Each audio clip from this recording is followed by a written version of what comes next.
bienheureux John Henry Newman. 1801-1890.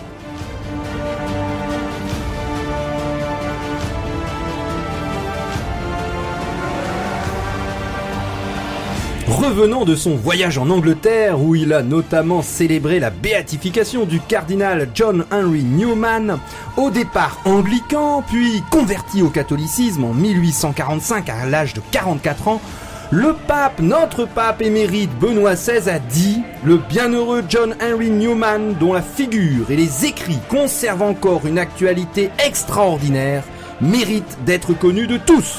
Sa vie tout entière montre comment raison et foi peuvent dialoguer harmonieusement. Puisse son enseignement illuminer notre conscience et son intercession ouvrir notre cœur. À celui qui est la vérité, puisse le cœur parler au cœur. » Pressenti comme le 34e docteur de l'Église par les 3 derniers papes, le bienheureux John Henry Newman a notamment écrit que Dieu s'est humilié jusqu'à l'Église et qu'une seule âme qui s'élève, élève le monde. Dans ce 4e épisode de votre émission spirituelle Pèlerin de Dieu sur les pas du bienheureux John Henry Newman, tentons ensemble de découvrir son formidable travail d'apologie du catholicisme en Angleterre qui lui valut d'être nommé cardinal par le pape Léon XIII en 1879. Pèlerin de Dieu avec Franck Bétoir et le père Jean-Baptiste Masson sur RCF Nord-de-France.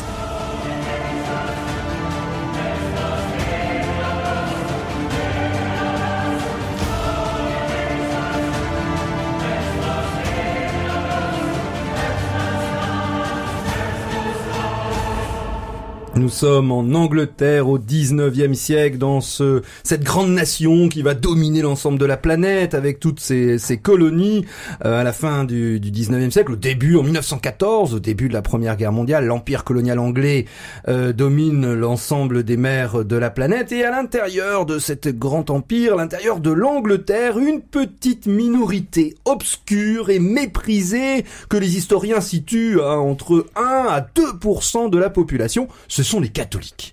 Alors, ils se sont regroupés autour de quelques familles nobles, restées fidèles, malgré 3 siècles de persécution à la foi catholique. Souvenez-vous, les guerres de religion, le roi Henri VIII qui profite de l'explosion un peu généralisée, Luther, Calvin, on se sépare de l'église de Rome et Henri VIII se dit à la bonne heure, je crée ma propre église, elle va s'appeler l'anglicanisme, je prends une moitié de tradition catholique et puis une forme de protestante et voilà, cette église qui va durer jusqu'au 19e siècle. Et à l'intérieur de cette église, ou plutôt de cette Angleterre, cette petite minorité catholique va être redynamisée par une ironie de l'histoire, écoutez bien, c'est la Révolution française. Alors, vous allez me dire, les catholiques anglais revitalisés par la Révolution française, on est bien d'accord,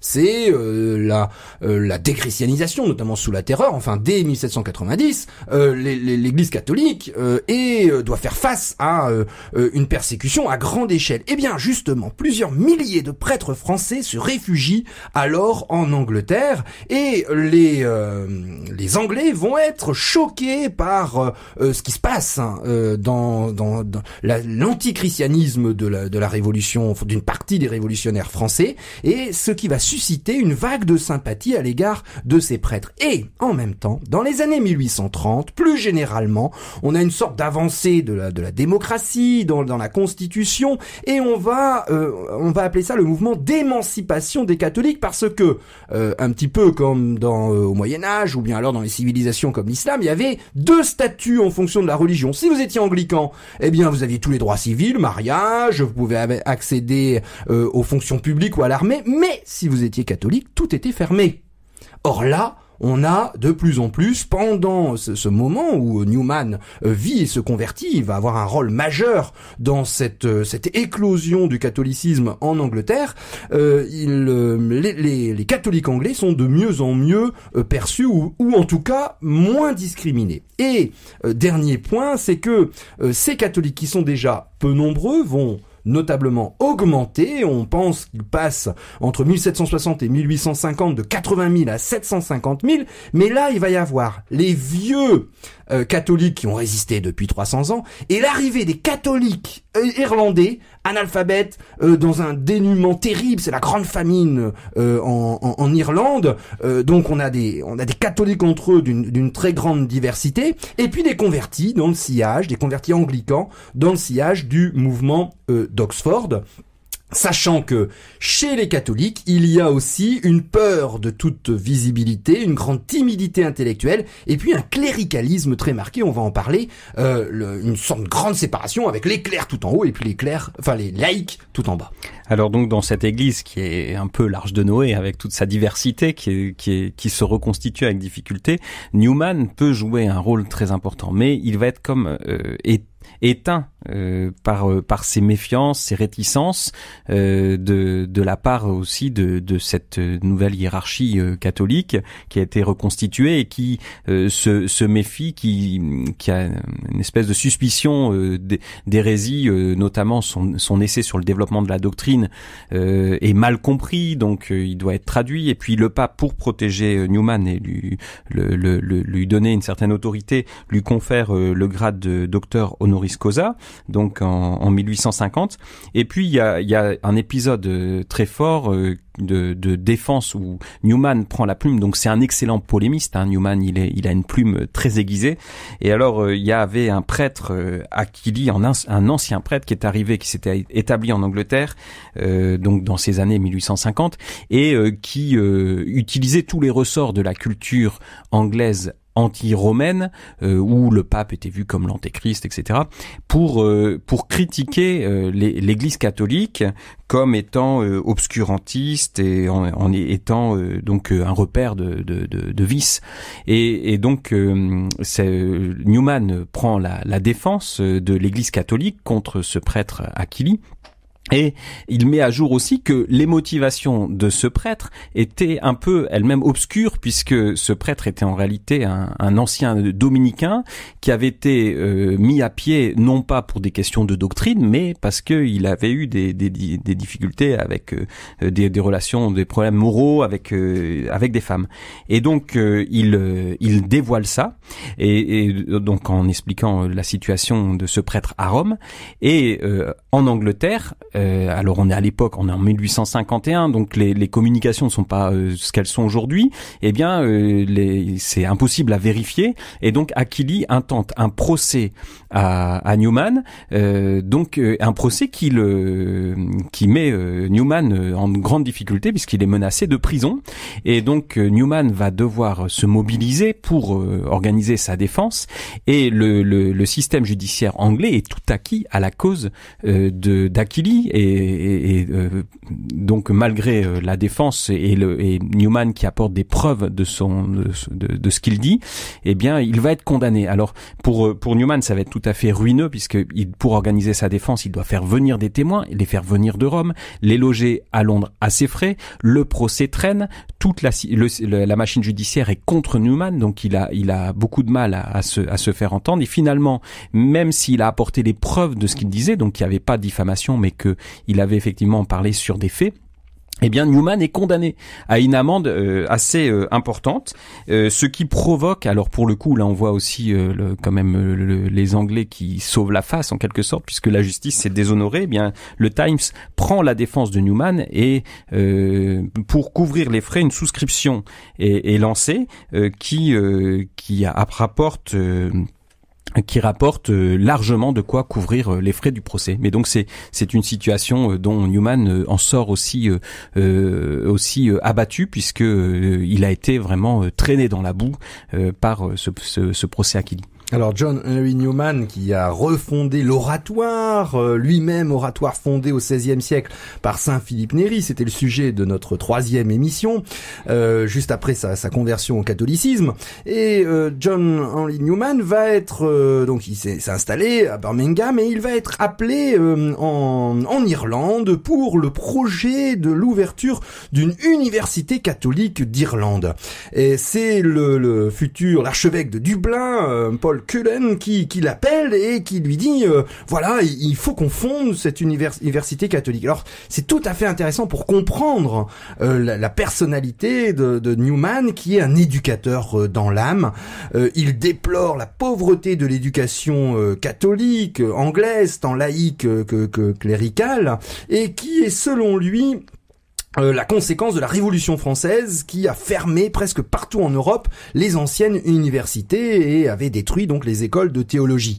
Et donc il se met à rêver d'une future université catholique d'Irlande, université catholique pour le monde anglophone tout entier. Alors il se déplace, on est en 1852, il fait des conférences, un très grand conférencier, il a un très bon accueil, ses conférences sont à chaque fois publiées, c'est l'idée d'université, et à l'intérieur de ces conférences, il traite ce qu'on dirait aujourd'hui les rapports entre la foi et la culture, avec juste un point qui est tout à fait saisissant, c'est il insiste longuement sur l'interconnexion entre tous les domaines de la connaissance et sur la nécessité de parvenir à ce qu'il appelle une vue connectée de toute chose. C'est dans l'acquisition de cette capacité intellectuelle, quelle que soit la discipline étudiée, aujourd'hui on a que des spécialistes, mais finalement peu de personnes qui arrivent à relier l'ensemble des disciplines, et c'est dans ce lien, cette capacité intellectuelle, qu'il voit la vraie finalité de toute éducation universitaire. Alors, il s'attelle à la tâche, il écrit les constitutions, il s'occupe de l'achat des terrains, des locaux, la création de facultés, la nomination des professeurs, ce qui montre un esprit pratique et organisateur, mais il y a quelque chose qui ne va pas aller, c'est que il a sous-estimé la désunion entre les évêques irlandais qui ne voulaient avoir la main sur l'université catholique, qui refusaient que ce soit des laïcs qui soient qui est au poste clé, et finalement il y a un désaccord avec notamment l'archevêque de Dublin, qui est pourtant Monseigneur Cullen, qui va revivifier le catholicisme irlandais. Ils se sont pas compris et il va repartir à Birmingham. Alors l'université catholique va survivre une 30aine d'années, et après le départ, puisqu'il était recteur, John Henry Newman, va survivre une 30aine d'années en étant absorbé par une université du gouvernement anglais. Le deuxième élément d'éducation, c'est il va créer un collège lié à l'oratoire, toujours dans ce souci d'éducation pour l'ensemble de la population.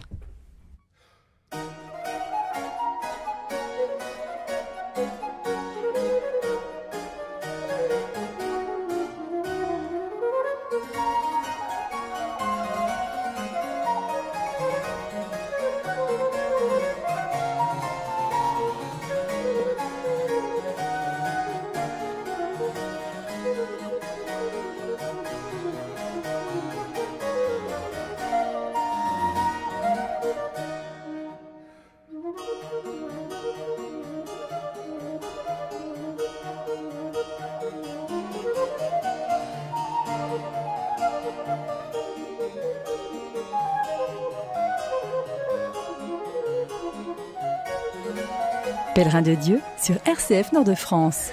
John Henry Newman est devenu prêtre catholique et donc il donne tout ce qu'il peut dans cette église, et on peut dire qu'en quelque sorte le résultat est décevant avec le semi-échec de l'université de Dublin, pour lequel les évêques ne lui laissent pas les rênes et donc qui contraint finalement qui le contraint à démissionner. Il y a un projet également de traduction d'une Bible qui n'aboutit pas de la même façon, alors là pour une autre raison, puisque c'est les évêques américains qui en quelque sorte ont doublé les Anglais, et qui font que ce projet sur lequel Newman s'était investi et avait travaillé pendant un an finalement n'aboutit pas non plus en 1857. Et puis et donc il y a également une nouvelle difficulté qui apparaît autour d'une revue, le Rambler, qui est une revue catholique qui a un ton assez libre, et notamment qui se fait assez critique envers l'autorité ecclésiale. Et alors Newman y participe, mais il est convaincu de la bonne foi des participants, et donc il pense de l'intérieur pouvoir concilier la revue, la ligne éditoriale de la revue avec la position officielle de l'Église, et de l'intérieur travailler à un certain rapprochement avec l'autorité et la ligne catholique qui est professée. Mais le contexte est très polémique, et puis ces articles sont détournés, sont utilisés contre lui et pour le critiquer, et il est dénoncé auprès du Saint-Office pour hérésie, et donc il faut qu'il se défende de nouveau. Et donc finalement donc le journal Le Rambler étant un peu l'enfant terrible de l'Église catholique, Newman s'aperçoit qu'il n'y peut rien, et que même de l'intérieur il n'arrivera pas à redresser la situation.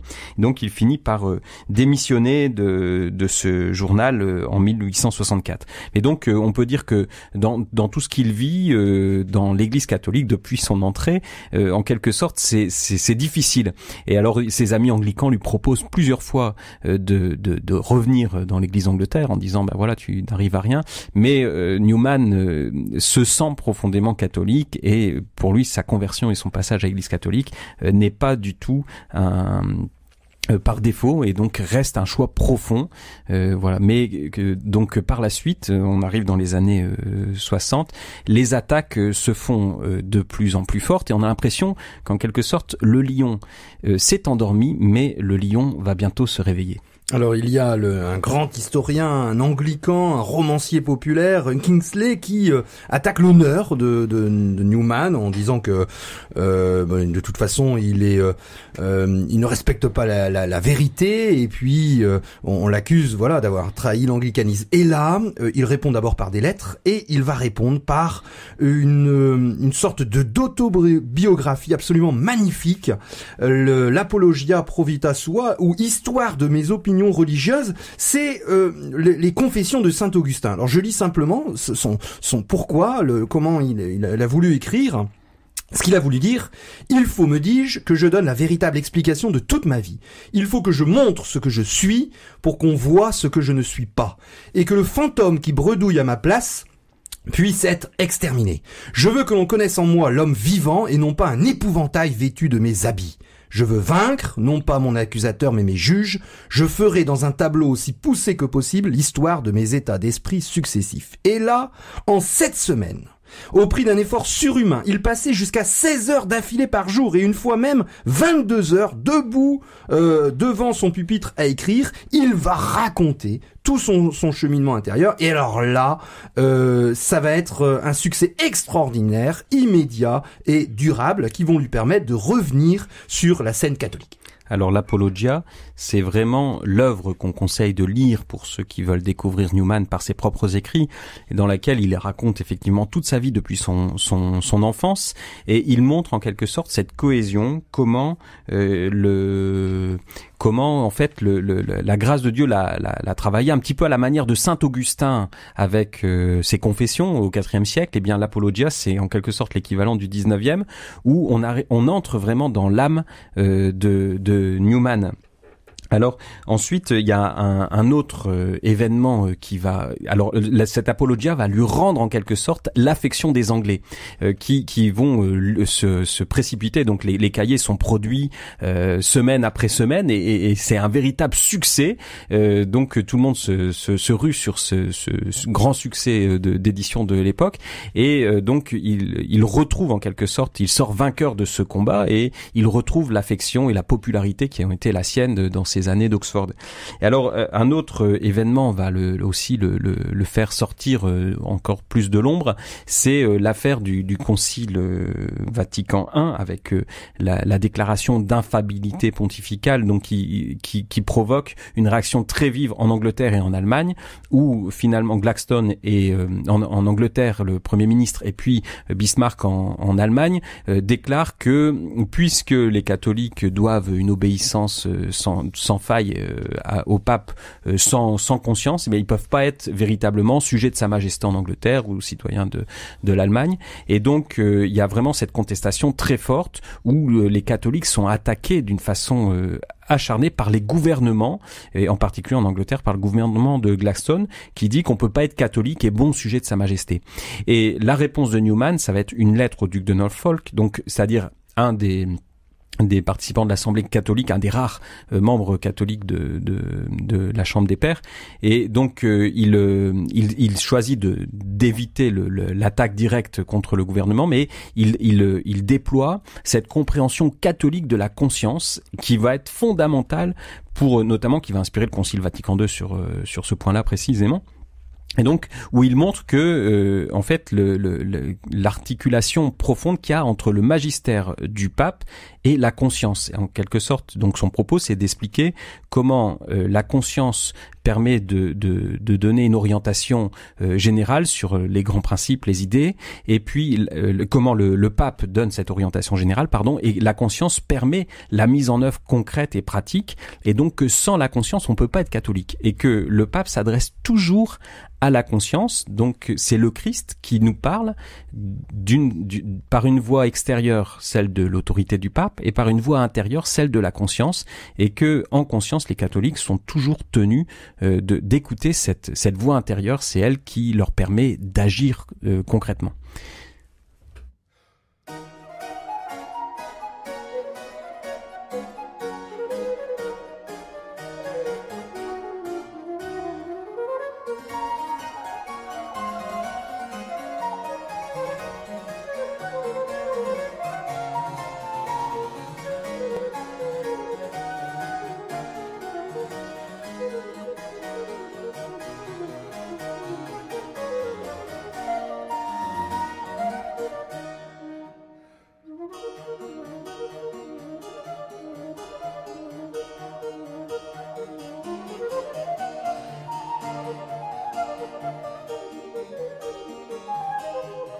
Pèlerin de Dieu avec Franck Bétoir et le Père Jean-Baptiste Masson sur RCF Nord-de-France. Nous sommes dans la deuxième moitié du 19e siècle. Le docteur John Henry Newman retrouve la paix et un honneur après son grand livre sur ses opinions religieuses qui va un petit peu renverser l'animosité de cet anglican converti au catholicisme et qui doit faire face à des pièges de notamment l'archevêque de Westminster qui va militer contre lui à Rome. Ça, c'est absolument incroyable quand on se rend compte que des lettres vont être retenues sans que Newman soit au courant, et ce qui fait que Rome va croire que Newman est quasiment un hérétique. Et puis petit à petit la vérité eh bien se fait jour, et il va devenir un des plus grands directeurs spirituels. Il va même devenir directeur honoraire des études à Oxford, ce qui va lui faire vraiment plaisir, et il va obtenir le cardinalat. Voilà, c'est en quelque sorte un retour en grâce bien mérité pour Newman à la fin de sa vie, un retour en grâce tardif avec l'apologie, avec ce diplôme, ce grade de membre honoraire de l'université d'Oxford, où il retrouve en quelque sorte la pleine reconnaissance de l'université qui l'avait formé à Oxford. Et puis la même année, le successeur du pape Pie IX, Léon XIII, sur la suggestion du duc de Norfolk, décide d'élever au cardinalat le prêtre John Henry Newman. Ce qui est tout à fait unique, puisque élever au cardinalat un simple prêtre, ça se fait dans l'église, mais c'est pas commun. Et donc là, c'est vraiment une reconnaissance du travail de Newman, notamment sur ce qu'il a dit sur la liberté de conscience dans cette fameuse lettre au duc de Norfolk. Alors pour Newman, donc il part à Rome pour recevoir ce titre de cardinalat, et il reçoit l'autorisation par le pape, puisqu'il est âgé. La condition qu'il donne pour accepter, c'est de pouvoir rester à Birmingham dans son oratoire, où la seule chose qu'on lui demande, c'est d'aménager une chapelle particulière, puisqu'un cardinal doit avoir sa chapelle privée. Et donc ce qui est fait à l'oratoire de Birmingham, on peut toujours voir cette chapelle privée du cardinal Newman. Et donc là, il passe la fin de ses jours entouré de de ses frères, et dans une immense reconnaissance de l'Angleterre, le retour de Rome est un véritable triomphe donc dans les rues de Birmingham. Et donc finalement, il s'éteint à l'oratoire de Birmingham le 11 août 1890, alors qu'il a 89 ans. Oui, alors ces derniers moments sont tout à fait fabuleux. Sa santé décline petit à petit, mais il va écrire des derniers articles. Il a toujours ce don de polémique. Son évêque de Birmingham lui rend visite, et là Newman lui demande une grande faveur. Il se met à genoux devant lui demande sa bénédiction.